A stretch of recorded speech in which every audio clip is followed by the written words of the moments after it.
tu considères que la parole de Dieu, c'est pas la vérité, ou encore tu te dis que Jésus est en train de blaguer, qu'on n'est pas obligé de ressembler à un petit enfant pour entrer dans le royaume.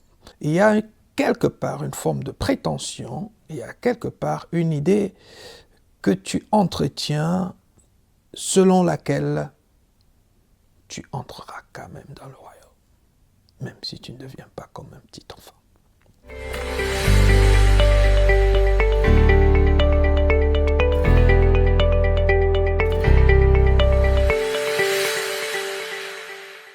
Bonjour à tous, bienvenue dans notre chaîne Je crois et j'agis.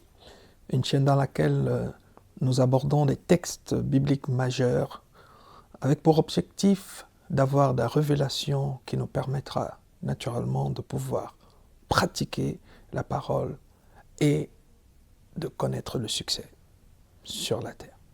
Le succès, naturellement, le succès selon Dieu. Si tu t'es connecté pour la première fois et que tu ne me connais pas, je suis Dominique Mbog. Je suis créé à l'image et la ressemblance de Dieu, tout comme toi, ce qui me rend capable de tout faire. Alors donc aujourd'hui, nous allons nous attarder sur une thématique très importante, une thématique qui concerne un appel que Jésus a lancé à tous les chrétiens et nous a appelés à devenir comme des petits enfants. Ça veut dire qu'aujourd'hui, nous allons comprendre pourquoi Jésus a dit dans Matthieu 19, verset 14, que nous devons ressembler aux enfants si nous voulons accéder au royaume. Comment ou encore pourquoi est-ce que nous devons devenir comme des petits enfants afin de pouvoir accéder au royaume? C'est une question importante. C'est une question qui devrait, un sujet qui devrait tous nous interpeller. Parce que être chrétien, ou encore être né de nouveau, et encore être enfant de Dieu, devrait sous-entendre que nous voulons accéder au royaume. Nous voulons totalement appartenir à ce royaume et nous voulons passer l'éternité auprès de notre Père céleste dans son royaume. Donc si Jésus dit que le royaume appartient à ceux qui sont comme des petits-enfants, ça devrait nous interpeller. Donc avant que nous ne continuions, est-ce que tu peux juste prendre le temps de te poser la question de savoir si ça t'interpelle? Si tu t'es déjà posé la question de savoir pourquoi est-ce qu'il faut que je devienne comme un petit enfant et qu'est-ce que ça signifie devenir comme un petit enfant et qu'est-ce qui pourrait m'arriver si je ne mets pas tout en œuvre pour devenir comme un petit enfant. Et si tu constates que tu ne te poses pas cette question, ça voudrait certainement dire que soit tu considères que la parole de Dieu, c'est pas la vérité, ou encore tu te dis que Jésus est en train de blaguer, qu'on n'est pas obligé de ressembler à un petit enfant pour entrer dans le royaume. Ça veut dire qu'il y a quelque part une forme de prétention, il y a quelque part une idée que tu entretiens selon laquelle tu entreras quand même dans le royaume, même si tu ne deviens pas comme un petit enfant. Alors, lorsque Jésus dit « le royaume appartient à ceux qui sont comme des petits enfants », je pense personnellement que la première question à laquelle nous devons chercher la réponse, c'est de savoir que veut dire être comme un petit enfant. Ou encore, qu'est-ce qui caractérise un petit enfant selon Matthieu 19, verset 14. Ok. J'ai également pris le temps de méditer là-dessus pendant plusieurs jours, peut-être plusieurs mois, peut-être plusieurs années. Je ne me souviens plus, mais je sais que cette thématique a fait l'objet de ma méditation pendant une très longue durée. Et ce que j'ai pu recevoir comme inspiration, comme compréhension de la part du Saint-Esprit, est que ce qui caractérise l'enfant, c'est le fait d'avoir un cœur ou encore un cerveau ou encore les tables de son cœur vierge. Donc, un petit enfant a dans son système de pensée 0.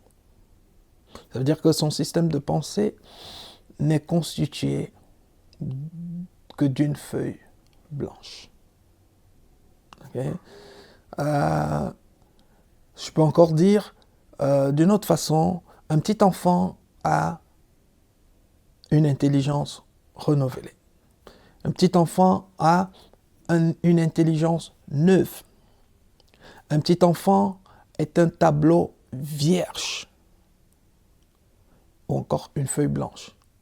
Okay? J'essaie de donner des synonymes pour que nous puissions comprendre que sur les tables d'un petit enfant, tout ce qu'on écrit reste. Tout ce qu'on dit à un petit enfant, il l'absorbe, il le reçoit. Ça veut dire que si nous revenons à la parabole du semeur, la parabole du semeur nous a présenté 4 types de cœurs. Et il n'y avait que le 4e type de cœur qui était considéré comme une bonne terre. Donc l'enfant, si on revient à la parabole du semeur, l'enfant ou encore tous les petits-enfants sont des bonnes terres.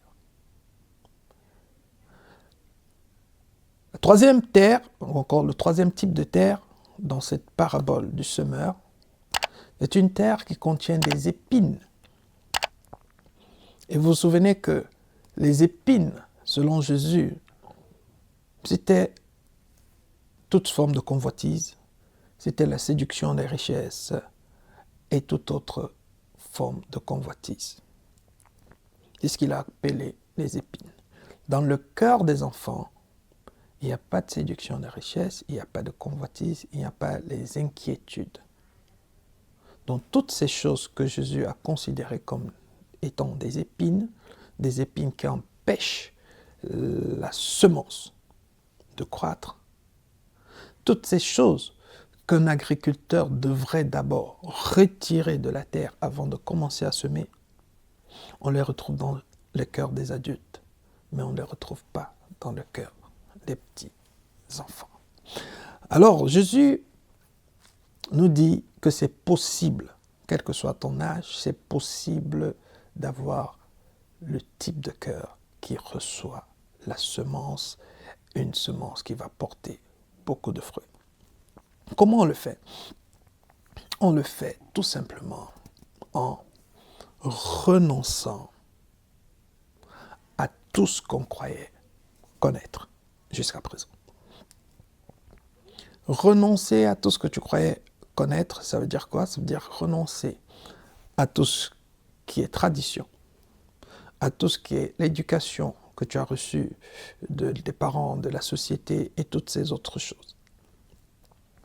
Parce que chaque mensonge ou encore chaque information que nous avons reçue et qui ne correspondait pas à la vérité, ça veut dire qu'à la parole de Dieu, chaque information que nous avons reçue, quel que soit l'endroit où nous l'avons reçue, que ce soit à l'école, que ce soit dans des études, que ce soit dans la tradition, que ce soit venant de la bouche des parents, des amis, de la télévision, des films, ainsi de suite, toutes ces choses qui ne sont pas vraies, ça veut dire que toutes ces choses qui ne correspondent pas à la vérité de la Bible, ces choses constituent des épines. Ces choses constituent des obstacles. Et ce sont ces obstacles-là dont nous devons nous débarrasser. Alors comment on se débarrasse? On se débarrasse tout simplement en prenant une décision. Une décision très simple. De la même façon que c'est toi et moi qui avions dans le passé validé ces informations, validé ces enseignements, validé ces conseils.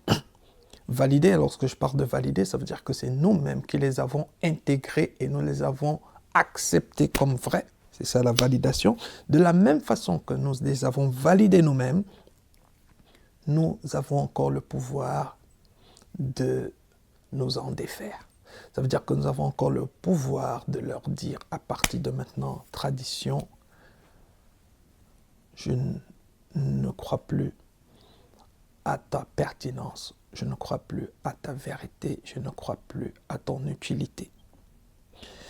Tu fais la même chose avec tout ce que tu as appris des parents, tout ce que tu as appris de la société, tout ce que tu as appris de l'école, et ainsi de suite. Voilà, donc quelqu'un est déjà en train de me dire que « Oh, mais pasteur, mais tu exagères. » Je n'exagère pas.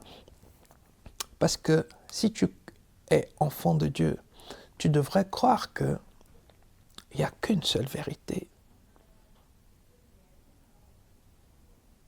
Et la vérité, c'est aussi une personne. C'est Jésus. Au commencement était la parole était avec Dieu, la parole était Dieu. Ça veut dire que tout ce qui est contraire à la vérité est un obstacle. Tout ce qui est contraire à la vérité est un poison, même si ça a l'air logique, même si tout le monde l'a validé comme étant vrai. Ce que Dieu n'a pas dit reste mensonge. Okay? Et c'est ce qui nous empêche d'entrer dans le royaume. L'avantage que les enfants ont, c'est que leur cœur n'a pas encore été rempli de mensonges. C'est la raison pour laquelle, quel que soit ce qu'on dit à un enfant, il le croit. La raison pour laquelle beaucoup d'adultes ne croient pas à la parole, c'est parce qu'ils n'ont pas encore pris le temps de redevenir comme des petits-enfants. Ça veut dire qu'ils n'ont pas encore pris le temps ou encore peut-être le courage de renoncer à tous les mensonges. La bonne nouvelle, c'est que lorsque tu prends ce courage de renoncer à tous les mensonges, tu redeviens ignorant. Ça veut dire que les choses que tu prenais hier comme étant vraies, une fois que tu y as renoncé, il ne te reste plus rien. C'est ça qu'on appelle redevenir ignorant. Et voilà encore une qualité chez les enfants. Les enfants sont ignorants et ils ne sont pas embarrassés d'être ignorants. Et c'est ça qui qualifie pour le royaume. Le Seigneur a dit, ne sois pas sage à tes propres yeux. Il a dit, ne t'appuie pas sur ta sagesse. Ça veut dire que le Père veut que toi et moi, nous soyons ignorants. C'est parce que nous serons ignorants que nous pourrons recevoir tout ce qu'il a à nous donner avec empressement, parce qu'il n'y aura aucune autre information qui va combattre ou encore qui va s'opposer ou encore qui va essayer d'étouffer la parole de Dieu que nous allons lire ou encore que nous allons écouter. Est-ce que tu vas décider, est-ce que nous allons décider à partir d'aujourd'hui de tout mettre en œuvre pour redevenir comme des petits-enfants? Les petits-enfants sont curieux. Pourquoi? Tout simplement parce qu'ils reconnaissent qu'ils ne connaissent pas, parce qu'ils sont ignorants. Toi et moi, nous ne sommes plus curieux parce qu'on croit connaître. Nous croyons connaître. C'est pour cela que lorsque tu vas à l'église et que tu entends le pasteur prêcher, tu es en train de juger. Non, je ne pense pas que c'est correct. Je ne pense pas que ce qu'il est en train de dire n'a pas de sens. Non, mais c'est pas logique, c'est pas logique. Mais c'est pas logique, c'est pas vrai, c'est pas vrai. Tu es en train de douter. Pourquoi? Ce n'est pas toi. C'est toutes ces choses que tu entretiens encore et que tu prends comme vraies. C'est elles qui combattent et c'est elles qui t'empêchent de recevoir comme un petit enfant. C'est elles qui te poussent à juger, à critiquer et à remettre en question. Les enfants ne remettent pas en question, les enfants absorbent. C'est ça. C'est une qualité très très très importante pour Jésus. C'est une qualité très très très importante pour Dieu.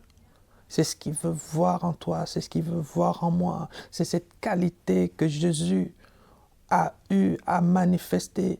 Et c'est ce qui a permis que la Bible puisse dire à propos de lui, dans Philippiens 2, à partir du verset 6, qu'il a été obéissant jusqu'à la mort. Pourquoi? Parce que sa nourriture, il a dit lui-même, consistait à faire uniquement la volonté de son Père. Et cela n'est possible que lorsque notre cœur redevient comme une feuille blanche, comme un tableau blanc sur lequel Dieu peut graver sa parole. Oui, c'est de ça qu'il s'agit. Tant que l'intelligence n'est pas renouvelée, nous ne sommes pas qualifiés. Tant que Jean-Baptiste n'était pas venu aplanir le chemin, la venue de Jésus ne pouvait servir à rien.